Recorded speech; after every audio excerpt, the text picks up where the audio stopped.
প্রীতম ছাড়ো, প্রীতম ভালো হবে না বলছি। কি হয়েছে? এমন করতেছো কেন? কি হইছে? তুমি জানো না তুমি কি করছো?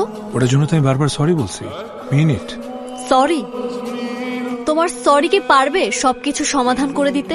সমাধান করতে পারবে কিনা জানি না, তোমার এই ইগনোরেন্স আমি নিতে পারতেছি না। আর সবাই কেমন আলাদা আলাদা হয়ে আছে। প্লিজ সবকিছু আগের মতো চাই, ভুলে যাও। আমরা আগের মতো থাকতে চাই। প্রীতম, আগের মতো থাকা আমার পক্ষে সম্ভব না। তোমার সাথে আমি আবার মিশবো, আমার সস্তা ইমোশনস গুলো তোমার জন্য গ্রো করবে, যেটা তোমার ভালো লাগবে না। তো এর থেকে ভালো আমি আমার সস্তা ইমোশনস গুলো নিজের মধ্যে রাখি। আসতে দাও, এবার আমি কিছু মনে করবো না।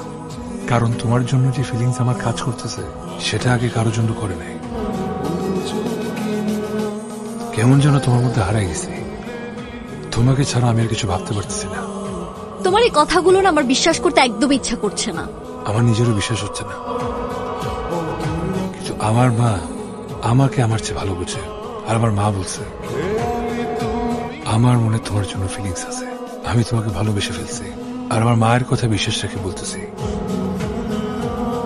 I love you.